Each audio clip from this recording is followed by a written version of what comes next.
गिरी doodle के इस platform पे आपका बहुत बहुत स्वागत है दोस्तों। आज हम हेरिडिटी एंड वेरिएशन ये पूरा का पूरा चैप्टर 9th का वन शॉट फॉर्मेट में लेने वाले हैं।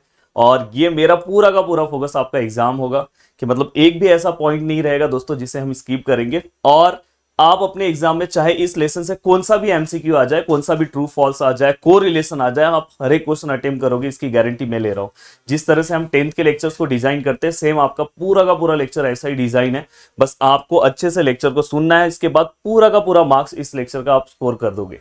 साथ में मैं आपको यह बताना चाहता हूं कि इसके ब्रीफ आंसर्स भी आपको तुरंत याद हो जाएंगे, इसकी गारंटी मैं ले रहा हूं। बट आपको वीडियो को लाइक कर देना है, नीचे एक प्यारा सा कमेंट कर देना है, अपने दोस्तों तक शेयर करना है, याद से चैनल को सब्सक्राइब भी कर देना है।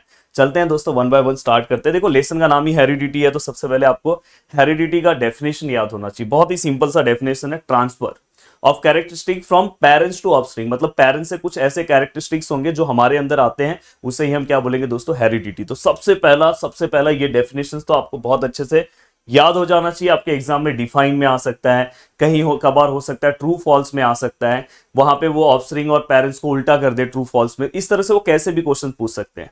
अब नेक्स्ट है, टारगेट है दोस्तों क्रोमोजोम्स। अब क्रोमोजोम्स यहां पे जो आपको दिखाई दे रहा है, जो कैरेक्टरिस्टिक को ट्रांसफर करने में सबसे ज्यादा रोल रहता है, यहां पे आपको डीएनए सब कुछ पता चलेगा, जीन्स के बारे में पता चलेगा। तो दोस्तों देखो, यहाँ पे स्ट्रक्चर दिखाई दे रहा है, यहाँ पे आपको दो आर्म दिखाई दे रहे हैं। यहाँ पे जो पहला आर्म यहाँ पे दिखाई दे रहा है दोस्तों, इसका नाम पी है, इसका नाम दोस्तों क्यू है, ये दिखाई दे रहा है।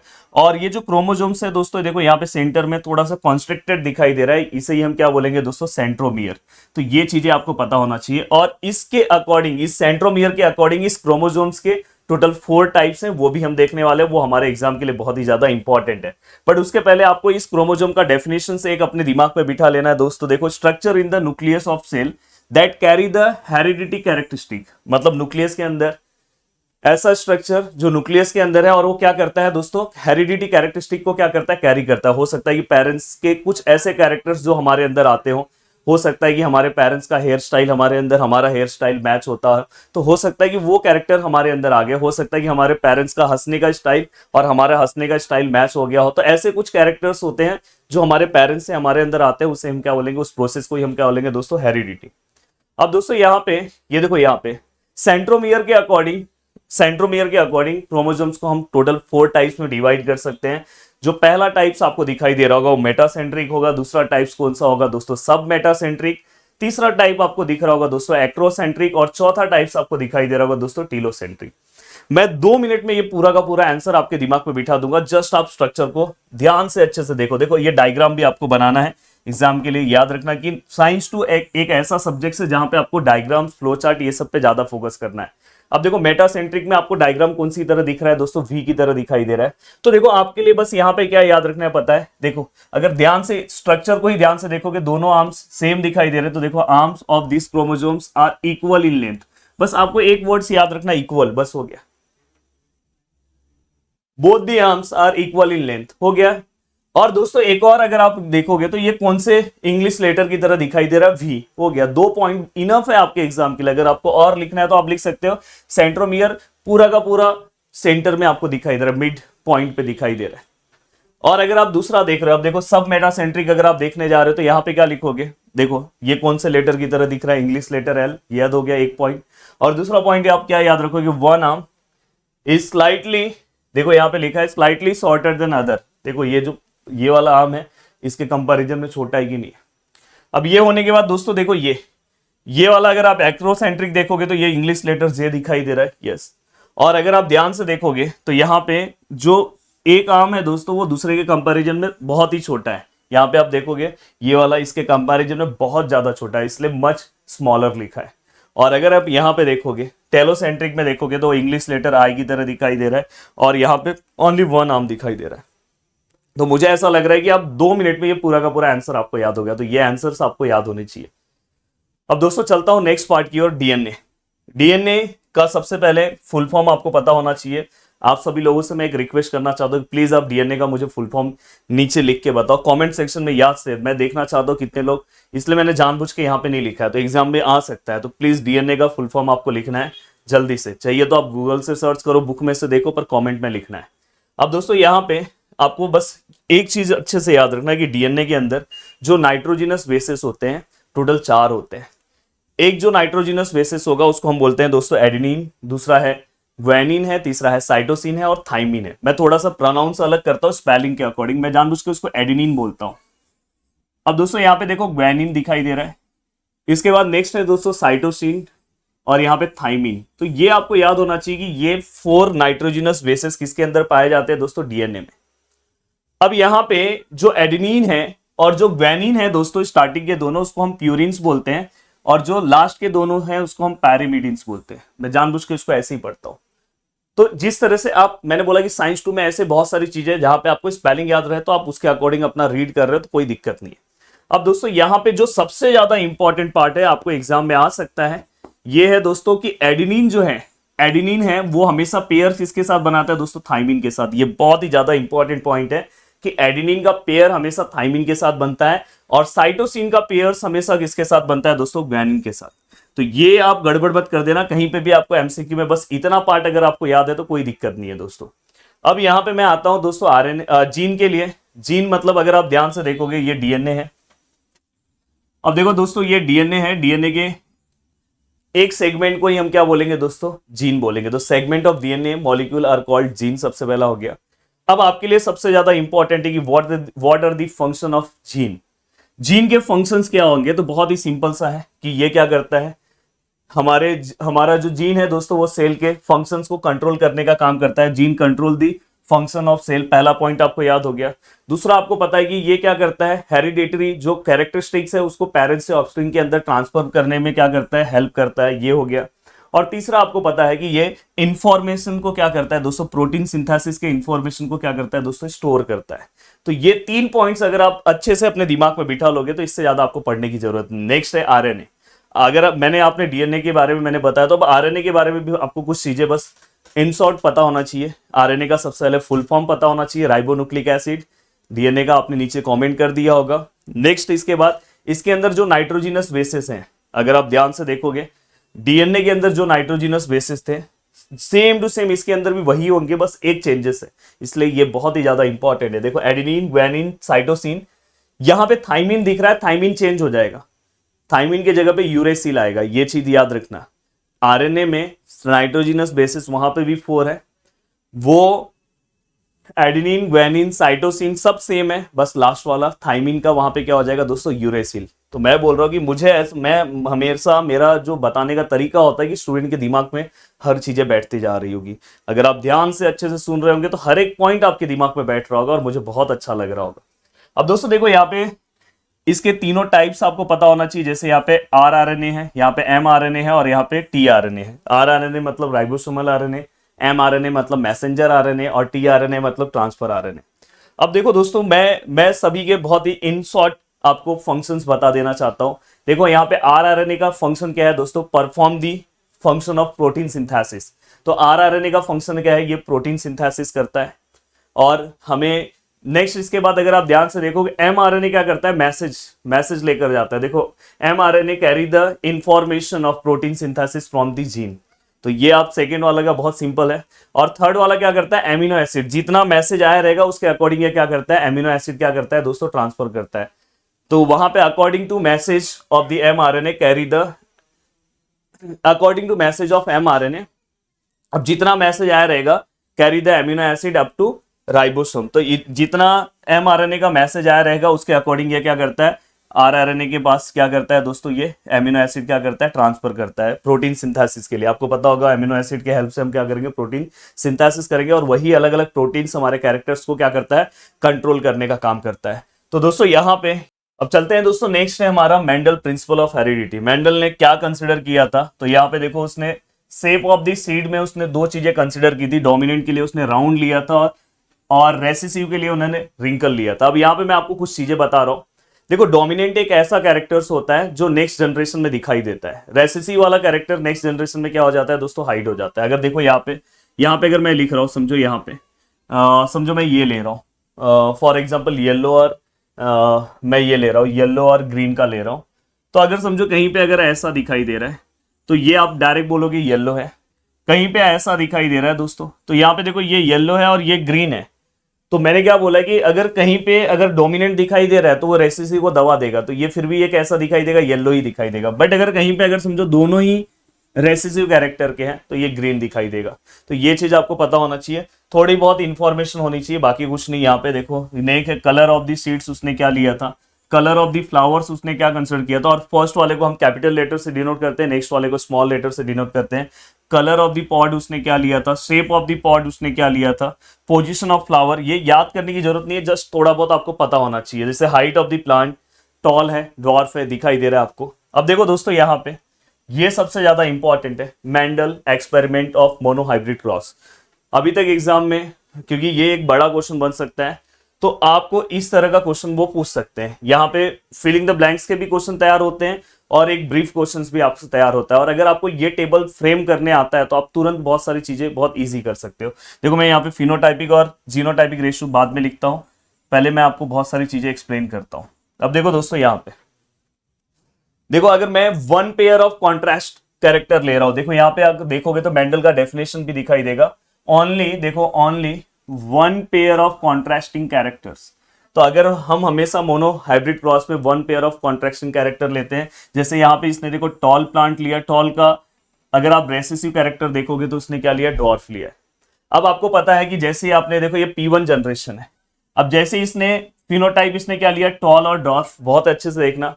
फिर गैमेट आपको पता है टॉल का क्या होगा, मैंने बोला है कि जो डोमिनेंट होता है कैपिटल से लिखते हैं और जो रेसेसिव होता है उसको हम क्या करते हैं, स्मॉल से लिखते हैं। देन अगर आप देखोगे आपने ये जीनोटाइप लिखा, फिर इसका गैमेट क्या आएगा, कैपिटल टी, इसका गैमेट क्या आएगा, स्मॉल टी। और अगर सपोज मैंने यहाँ पे देखो फर्स्ट जनरेशन में अगर आप देखोगे तो यहाँ पे आपको जो प्लांट मिला वो कैपिटल टी स्मॉल टी के फॉर्म में मिला।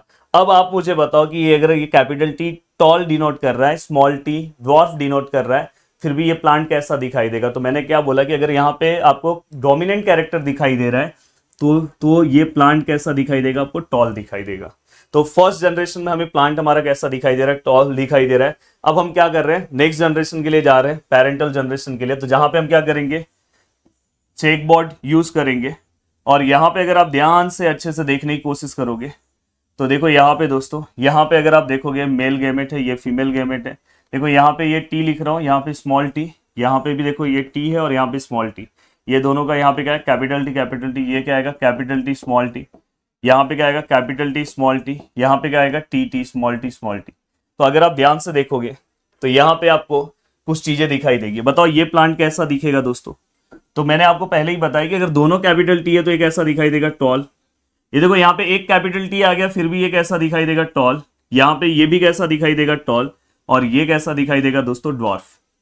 अब याद से अगर देखोगे तो फिनोटाइपिक और जीनोटाइपिक रेशियो, तो ये पूरा का पूरा टेबल आपको बनाना रहता है। अब इसके बाद दो फिलिंग द ब्लैंक्स आपके लिए बहुत ज्यादा इंपॉर्टेंट हो जाते हैं कि फिनोटाइपिक रेशियो और जीनोटाइपिक रेशियो क्या है। तो फिनोटाइपिक रेशियो मतलब, फिनोटाइप मतलब जो हमें दिखाई देता है, आप इस तरह से समझ सकते हो। तो हमें दिखाई दे रहा है टॉल प्लांट कितने दिख रहे हैं, 1 2 3, तो 3:2 हम क्या लिख सकते हैं, 1। तो ये फिनोटाइपिक रेशियो है मोनोहाइब्रिड क्रॉस का, याद रखना। अब जीनोटाइपिक मतलब आप एक तरह से कंसिडर कर सकते हो, यहाँ पे देखो इंटरनली कैसा रहेगा। तो ये कैपिटल टी है, कैपिटल टी स्मॉल टी है, इस तरह के ये दो हैं। और ये स्मॉल टी है, तो इस तरह का एक है, इस तरह के दो हैं और इस तरह का एक। तो ये फाइनली हमें दिखाई दे रहा है कि ये हमारा क्या है दोस्तों, जीनोटाइपिक रेशियो है, 1:2:1। तो ये आपको पता होना चाहिए। फिनोटाइपिक रेशियो अगर आया मोनोहाइब्रिड क्रॉस का तो 3:1, और जीनोटाइपिक रेशियो आया तो 1:2:1। अब दोस्तों देखो ये डायहाइब्रिड क्रॉस है, यहाँ पे हम क्या करेंगे, यहाँ पे हम, वहां पे हम ओनली 1 ले रहे थे कैरेक्टर्स को, यहाँ पे देखो 2 दिखाई देगा। तो यहाँ पे देखो 2 पेयर ऑफ, देखो यहाँ पे 2 pair of contrasting characteristics are under consideration. तो यहाँ पे अगर आप देखोगे राउंड भी ले रहा हूं, साथ में दोस्तों येलो भी ले रहा हूं। राउंड का जस्ट अपोजिट क्या दिखाई दे रहा है, रिंकल, और येलो का ग्रीन। तो आपको पता है यार राउंड का क्या आएगा, कैपिटल आर, येलो का कैपिटल वाई। और अगर देखोगे तो इसका स्मॉल आर, और यहाँ पे क्या आ जाएगा, स्मॉल वाई। अगर आप गैमेट की बात करोगे तो capital R, capital Y, small R, small Y. फिर आप क्या करोगे, यहाँ पे क्रॉस करोगे तो यहाँ पे capital R, capital Y, small Y. तो बताओ हमें फाइनली कैसा दिखाई देगा फर्स्ट जनरेशन में। तो ये कैसा दिखाई देगा, राउंड ही दिखाई देगा। और ये कैसा दिखाई देगा दोस्तों, येलो ही दिखाई देगा। तो देखो राउंड येलो सीड ही दिखाई दे रहा है। अब राउंड येलो सीड दिखाई दे रहा है तो हम क्या करेंगे, नेक्स्ट जनरेशन में जाएंगे। और नेक्स्ट जनरेशन में हमने बोला कि फिर से हम ये पूरा का पूरा फ्रेम करेंगे चेक बोर्ड के ऊपर। और देखो मैं ये आपको बहुत सिंपल सा बता दे रहा हूँ, ये देखो ये आपको याद है, कैपिटल आर स्मॉल वाई आपने कैपिटल आर कैपिटल वाई आपने ले लिया, दोनों को स्मॉल फॉर्म में ले लो, पहला वाला कैपिटल दूसरा वाला स्मॉल, दूसरा पहला वाला स्मॉल दूसरा वाला कैपिटल, इस फॉर्म में ले लो, फिर यहाँ पे भी इस फॉर्म में ले लो, और ये पूरे को ये देखो ये दोनों को साथ में लिखोगे तो कैपिटल आर पहले लिखा, फिर capital Y capital R capital Y small Y. तो ऐसे आप फटाफट फटाफट लिख सकते हो। और इसका आप जैसे हमने पीछे टॉल का और हमने डॉर्फ का हमने फिनोटाइपिक और जीनोटाइपिक रेशियो निकाला, वैसे आप इसका भी निकाल सकते हो। इसका जीनोटाइपिक रेशियो जब आप निकालने फिनोटाइपिक रेशियो निकालोगे तो मुझे लग रहा है 9:3:3:1 आएगा, और जब आप इसका जीनोटाइपिक रेशियो निकालोगे तो 1:1:2:2:4:2:2:1:1 वो उसका रेशियो आएगा। तो एक बार आपको क्या करना चाहिए, मेरे हिसाब से चेक कर लेना चाहिए। अब दोस्तों very very very very very important part यहां से स्टार्ट हो जा रहा है। देखो सबसे पहले तो ये ट्रू और फॉल्स के लिए भी एक क्वेश्चन है। अब दो तरह के डिसऑर्डर आपको है, एक क्रोमोजोनल डिसऑर्डर है, एक जेनेटिक डिसऑर्डर है। तो आपको सबसे पहले ये पता होना चाहिए कि कौन सा डिसऑर्डर किसके अंदर आ रहा है। तो आपके फिलिंग द ब्लैंक्स में आ सकता है, को रिलेशन में आ सकता है, ट्रू फॉल्स में आ सकता है। तो डाउन सिंड्रोम ये कौन सा डिसऑर्डर है दोस्तों, क्रोमोजोमल डिसऑर्डर है। अब मैंने कुछ पॉइंट अंडरलाइन किए, अगर आपको इतने पॉइंट्स भी पता है तो बहुत ज्यादा आपको पता है। तो दोस्तों देखो सबसे पहले आप पहला ये एक ऐसा पहला डिसऑर्डर है, पहला ये क्रोमोजोमल डिसऑर्डर है जो ह्यूमन बीइंग के अंदर डिस्कवर किया गया। तो इसका नाम क्या है दोस्तों, डाउन सिंड्रोम। तो देखो लिखा है this is the first discover and describe chromosomal disorder in human being. तो ये फिलिंग द ब्लैंक्स के लिए आ सकता है। दूसरा दोस्तों ये कौन सा है, तो आप लिख सकते हो down syndrome is a chromosomal disorder, ये भी आप लिख सकते हो। यहाँ पे क्या होता है दोस्तों कि आपको पता है कि ह्यूमन बीइंग में 46 क्रोमोजोम पाया जाता है, 46 मतलब 23 पेयर्स, पर यहाँ पे इंस्टेड ऑफ 46 यहाँ पे 47 क्रोमोजोम्स पाया जाता है।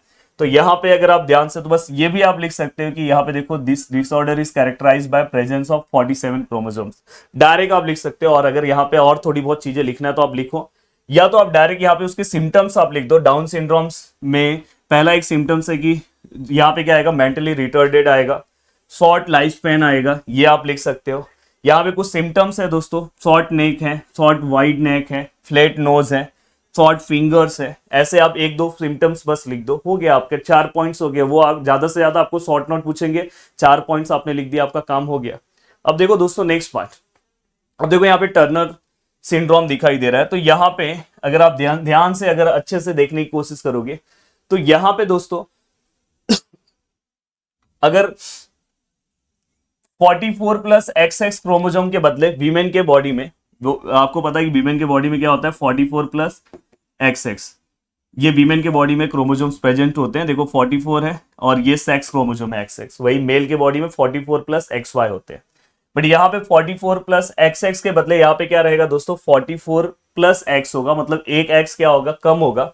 इसलिए हम यहाँ पे देखो मोनोसोमी इसीलिए लिखा गया कि मतलब एक्चुअली 2 X होने चाहिए पर यहाँ पे सिंगल X दिखाई दे रहा है। तो ऐसे वीमेन जो है वो यहाँ पे देखो लिखा unable to have the children due to the improper growth of reproductive organ.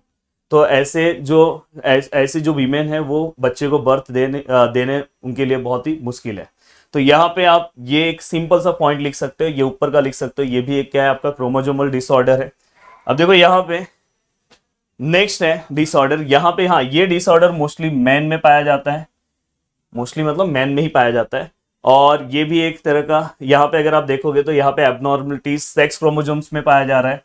Mail के बॉडी में 44 प्लस XY क्रोमोजोम है, बट यहाँ पे क्या हो जाता है दोस्तों, यहाँ पे 44 प्लस XY के बदले यहाँ पे क्या आ जाता है दोस्तों 44 प्लस XXY हो जाता है। तो यहाँ पे मेल का रिप्रोडक्टिव जो ऑर्गन है वो अच्छे से डेवलप नहीं हो पाता, तो वो भी जो है वो बर्थ देने में उसके लिए भी बहुत डिफिकल्ट हो जाता है। तो दोस्तों अब देखो नेक्स्ट है, ये जितने भी अब यहाँ पे डिसीज आपको दिखाई दे रहे होंगे, ये कौन से है दोस्तों, यहाँ पे जो डिसीज आपको दिखाई दे रहा होगा ये जेनेटिक डिसऑर्डर्स हैं। तो सबसे पहले आपको ये पता होना चाहिए कि जेनेटिक डिसऑर्डर्स हैं। तो एल्बिनिज्म यहाँ पे दिखाई दे रहा है। अब देखो यहाँ पे दिस इज जेनेटिक डिसऑर्डर, एक लाइन आपने याद कर लिया। यहाँ पे क्या हो जाता है कि बॉडी जो है, जिनको अगर ये डिसऑर्डर है तो उनका बॉडी मिलानिन नाम का जो पिगमेंट है वो प्रोड्यूस नहीं करता, और जिसकी वजह से उनका जो स्किन है वो जैसे हमारा स्किन है वैसा उनका स्किन नहीं दिखाई देता। तो उनका स्किन का जो कलर है, जैसे हमारे स्किन पे कलर दिखाई देता है वैसे उनका स्किन पे कलर नहीं दिखाई देता, क्योंकि उनके बॉडी में मिलानिन पिगमेंट जो है वो प्रोड्यूस नहीं हो पाता। तो इसलिए वहां पे अगर आप देखोगे तो उनके जो हेयर्स हैं वाइट दिखाई देते हैं, आपने देखा भी होगा, आईज भी वैसा ही दिखाई देता है। तो ये चीज आपको एक पता होना चाहिए। नेक्स्ट अगर आप ध्यान से देखोगे, sickle cell anaemia. Sickle cell anaemia ये भी एक जेनेटिक डिसऑर्डर है। सबसे पहला पॉइंट आपको ये पता होना चाहिए। ये एक तरह का दोस्तों हेरिडिटी डिसीज भी है, ये भी आपको एक पता होना चाहिए। यहाँ पे क्या हो जाता है पता है कि जो अपने आरबीसीज हैं, जो अपना आरबीसी है वो क्या हो जाएगा पता है, वो मोस्ट प्रोबेबली वो कौन से कॉनकेव बाय कॉनकेव शेप में रहता है, पर वो कौन से शेप में कन्वर्ट होने लगेगा, सिकल शेप में वो कन्वर्ट हो जाएगा।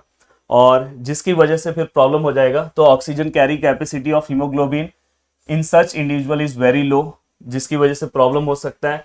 और दोस्तों यहाँ पे एक बहुत ही अच्छा सजेशन दिया गया है कि if the father and mother are both affected by sickle cell anaemia, if they are carry of this disorder, their offspring are likely to suffer for this disease. अगर समझो फादर और मदर को अगर समझो सिकल सेल एनीमिया है, तो हो सकता है कि मोस्ट प्रॉब्लम उसके बच्चे को भी ये हो सकता है। तो इसलिए यहाँ पे बहुत सीधा सीधा उन्होंने बोला है कि ऐसे marriage between the person who are carrier of suffering carrier और suffering from sickle cell anaemia should be avoided. तो ये चीज सबसे ज्यादा इंपॉर्टेंट है।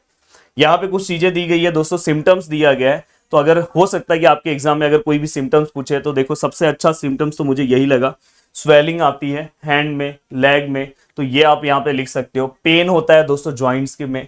तो ये बस दो, मैंने बोला कि ज्यादा नहीं पढ़ना है, दो दो तीन तीन जो एग्जाम्स के लिए इंपॉर्टेंट है। ये थोड़ा सा आप डायग्नोसिस के लिए जो टेस्ट है उस टेस्ट के थोड़ा सा नाम एक बार बस रीड कर लेना, बस कहीं पे भी अगर आया तो आपको पता होना चाहिए। अब नेक्स्ट है दोस्तों, तो इस तरह से हमने पूरा का पूरा पार्ट कवर कर दिया और बहुत ही अच्छे से पूरा का पूरा पार्ट हमने कवर कर दिया। ये जो नोट्स हैं ये सिंपल फॉर्मेट में आपको मिल जाएंगे हमारे प्रदीप गिरी एकेडमी के एप्लीकेशन के ऊपर आपको दिखाई देंगे। अगर नहीं मिला तो आप नीचे कमेंट करना। एपीके का फाइल का लिंक दिया गया है डिस्क्रिप्शन में, और वहां से आप जाके डाउनलोड कर सकते हो और फ्री कंटेंट में जाके इस नोट्स को आप डाउनलोड करके फटाफट फटाफट एप्लीकेशन से पढ़ सकते हो। तो कैसा लगा लेक्चर? मुझे उम्मीद है कि लास्ट टाइम पे एक क्विक रिवीजन में बहुत ज्यादा आपको हेल्प करेगा और पूरा का पूरा पॉइंट आपके दिमाग में बिठा दिया है। बस जो पॉइंट्स मैंने अंडरलाइन कराया उसको फटाफट आप अंडरलाइन करके मस्ट अपना प्रिपरेशन कर सकते हो। मिलते हैं नेक्स्ट लेक्चर में। बाय बाय, टेक केयर, जय हिंद दोस्तों।